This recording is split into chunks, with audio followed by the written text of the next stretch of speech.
This is Jupiter's red spot. The Great Red Spot is an iconic feature of our solar system and one of the first that humans learn about as kids, just as they do Saturn's beautiful rings.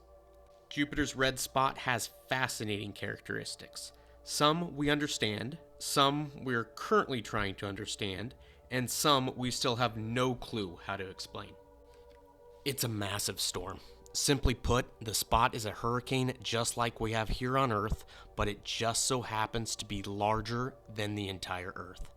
Yes, turn the entire Earth into one giant hurricane, and that still wouldn't equal the sheer size of the Great Red Spot. It eats other storms. The red spot is Jupiter's largest storm, but gas giant Jupiter has many other storms.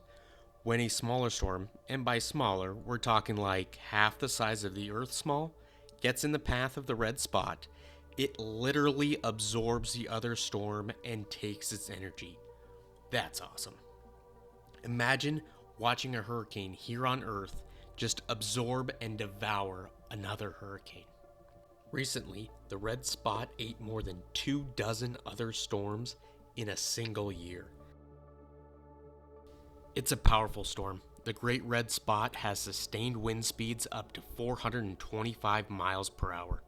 On Earth, Hurricane Patricia in 2015 produced the strongest sustained wind speeds of any hurricane, hitting 215 miles per hour.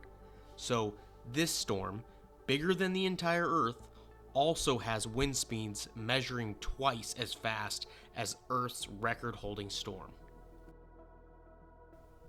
It's been going non-stop for 150 years? Or is it 350 years? Or is it 1,000 years? The real answer is we really have no idea. In 1831, did Samuel Henrik Schwab observe the same red spot we monitor today? Most likely.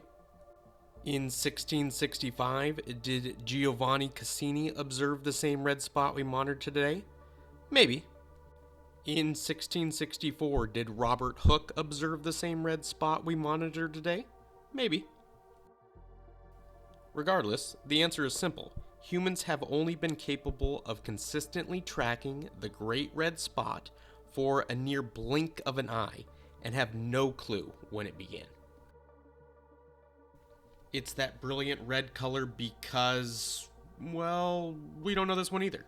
From recent observations, we do know the color has changed from more red to more orange, but we do not know what causes these colors.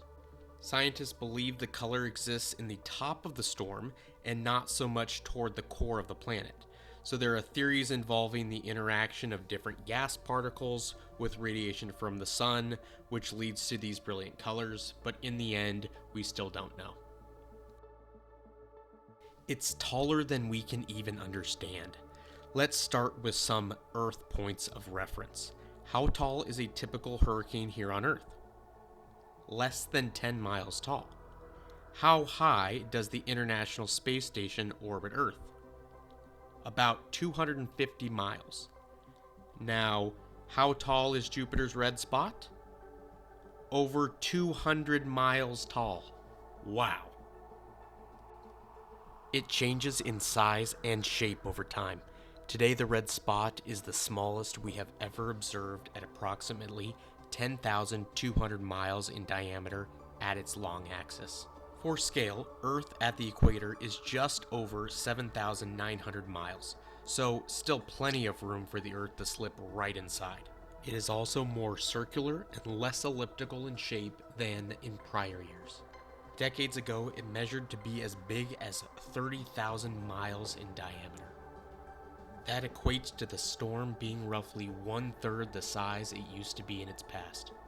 Now, if you're anything like me, you might question how accurate humans 100 years ago were at measuring the size of this storm, located on a planet that is, on average, over 400 million miles away. But even if you build in a wide range of potential error, there's no question it's shrinking significantly. Let's continue to enjoy and study this brilliant storm known as the Great Red Spot. One day, we might look up and find it's gone. I'm Applesauce the Space Octopus. Cheers.